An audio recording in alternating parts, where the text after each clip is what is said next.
Hello friends, welcome back to life with Indhu. So இன்றைக்கி வந்து ஒரு ஃபீவர் டே ரொட்டீன் தான். லாஸ்ட்டு 3 டேஸாகவே எனக்கு வந்து ஹெவி ஃபீவருங்க. எனக்கு மட்டும் இல்லைங்க, என் குழந்தைக்கு அப்புறம் என் ஹஸ்பண்டுக்கும் ஃபீவராக இருந்தது. ஸோ எல்லாருக்குமே ஃபீவர் இருந்ததால என்னோடய ஃபுல் அட்டென்ஷனும் அவங்கள கேர் பண்ணுறதுலே போயிடுச்சு. ஸோ அதனால் என்னோடய கிச்சனோட நிலைமையை மட்டும் பாருங்கள், ரொம்பவே மெஸ்ஸி ஆகிடுச்சு. இந்த மாதிரி ஒரு மெஸ்ஸி கிச்சனை நீங்கள் பார்த்துருக்கவே மாட்டீங்க. ஸோ அங்கங்கே கசன்னு அப்படியே போட்ட இடத்துலேயே கிடந்துச்சு. ஸோ இன்னமும் ஃபீவர் குறையினாலும் பரவாயில்லன்னு சொல்லிட்டு தான் நான் க்ளீன் பண்ணவே ஸ்டார்ட் பண்ணிட்டேன். க்ளீன் பண்ணுறதுக்கு முன்னாடி பாப்பாவுக்கு லஞ்ச் ப்ரிப்பேர் பண்ணலாம் அப்படின்னு சொல்லிட்டு லஞ்ச் பண்ண ஸ்டார்ட் பண்ணிட்டேன். ஸோ உங்களுக்கு ஃபீவர் டைமில் குயிக் அண்ட் ஈஸியாக லஞ்ச் ப்ரிப்பேர் பண்ணோம் அப்படின்னா பார்த்துக்கோங்க. பாசிப்பருப்பு வந்து ஒரு 5 மினிட்ஸ் ஊற வச்சு நல்லா வாஷ் பண்ணி வச்சுக்கோங்க. அது கூட 5 சின்ன வெங்காயம், 3 பல் பூண்டு, ஒரு சின்ன தக்காளி, ஒரு கேரட், 3 பீன்ஸ் இதெல்லாமே குட்டி குட்டியாக கட் பண்ணி ஆட் பண்ணிக்கோங்க. அது கூட வந்து பார்த்திங்கன்னா பெருங்காயத்தூள் லைட்டாக போட்டுக்கோங்க. கொஞ்சம் போல் மஞ்சத்தூள், லைட்டாக சால்ட் எப்பயுமே குழந்தைங்களுக்கு 1 இயர் ஆனாலும் அதிகமாக யூஸ் பண்ணிடாதீங்க.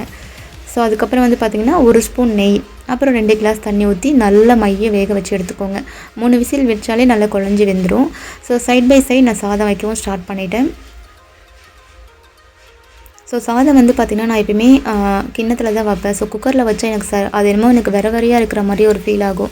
ஸோ சாதம் மாதிரியே இருக்கிற மாதிரி. ஸோ அதனால் வந்து தண்ணியில் தான் நான் வேக வைப்பேன். ஸோ அரிசி வந்து நல்லா களைஞ்சி போட்டுக்கிட்டேன். ஸோ அது பருப்பும் சாதம் வேகிறதுக்குள்ளே கொஞ்சம் வெசல் வாஷ் பண்ணிடலாம்.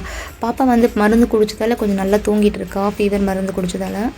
ஸோ அதுக்குள்ளேயே நம்ம வந்து க்ளீன் பண்ணிடலான்னு பண்ணினேன். ஸோ என்ன தான் நமக்கு ஃபீவர் இருந்தாலும் நமக்கு ரெஸ்ட்டுங்கிறது கிடையாது. அதுவும் அம்மாவாயிட்டா சுத்தமாக ரெஸ்ட்டு கிடைக்காது. ஸோ நான் எப்பயுமே வந்து பார்த்திங்கன்னா கன்சிஸ்டன்ஸாக இருக்கணும் அப்படின்னு நினைப்பேன். ஃபீவர் வந்தாலும் சரி வரலாம் சரி, நம்ம ஒர்க்கு நம்ம தான் பண்ணணும் அப்படின்னு நான் எடுத்துப்பேன். ஸோ பாப்பா சாதமும் வெந்துருச்சு, பருப்பு வெந்துருச்சு. பாப்பாவும் லைட்டாக அழ ஆரம்பிச்சிட்டா. ஸோ எப்பயுமே பருப்பு சாதம் கொடுக்கும்போது 1 ஸ்பூன் நெய் ஆட் பண்ணி கொடுங்க. இது வந்து பார்த்திங்கன்னா குழந்தைங்களுக்கு வெயிட் கெயின் பண்ணும். ஸோ இது வந்து இந்த பாசிப்பருப்பு வந்து பார்த்திங்கன்னா ஹை ப்ரோட்டீன் ஃபுட்டு தான். ஸோ அதனால் ஈஸி அண்ட் சிம்பிளாகவும் இருக்கும். ஸோ நம்ம ஃபீவர் டைமில் இது குயிக்காக ரெடி பண்ணிடலாம். ஸோ 3 நாளாக வெறும் கஞ்சி மட்டும் தாங்க கொடுத்தேன் ஃபீவருங்கிறதால. ஸோ இன்றைக்கி மட்டும் தான் பருப்பு சாதம் கொஞ்சம் ஸ்பைசஸ் ரெடி பண்ணி கொடுத்தேன். பாருங்கள், அவளுக்கு என்ன ஒரு ஆனந்தமாக சாப்பிட்றான்னு, அவ்வளோ ஒரு ஸ்மைல் பண்ணி சாப்பிட்டுட்டு இருந்தா. ஸோ அதை பார்த்து ரசித்ததுலேயே எனக்கு பாதி எனர்ஜி வந்த மாதிரி இருந்தது. ஸோ அதுக்கப்புறம் சாப்பாடெல்லாம் ஊட்டினதுக்கப்புறம் கொஞ்சம் டாய்ஸ் எடுத்து போட்டேன். அவளை கொஞ்சம் விளையாட சொல்லிட்டு நான் பேக் டு ஃபார்ம் ஒர்க் பண்ண ஸ்டார்ட் பண்ணிட்டேன். என்றைக்குமே ஃபீவர் வந்தாலும் சரி, எவ்வளோ ஹெவி ஃபீவர் வந்தாலும் சரி, எங்கள் வீட்டு ஒர்க்கை நான் தான் பண்ணி ஆகணும். ஸோ எப்பயுமே அப்படி தான். ஸோ எப்பயுமே நம்ம புஷ் பண்ணனா வேறு யாருங்க நமக்காக புஷ் பண்ணுவா. ஸோ அப்படி தான் நான் எடுத்துப்பேன் என்ன. ஸோ ஃபீவர் வந்துச்சுன்னு சொல்லிட்டு நான் ஓரமாக உட்கார மாட்டேன். ஸோ கொஞ்சம் ரெஸ்ட் எடுப்பேன், டேப்லெட் போடுவேன், லைட்டாக தூங்குவேன். ஆனால் குழந்தை வந்ததுக்கப்புறம் தூங்குறதுக்கு வாய்ப்பு இல்லை. அதனால நான் டேப்லெட் போடுறதே விட்டுட்டேன்.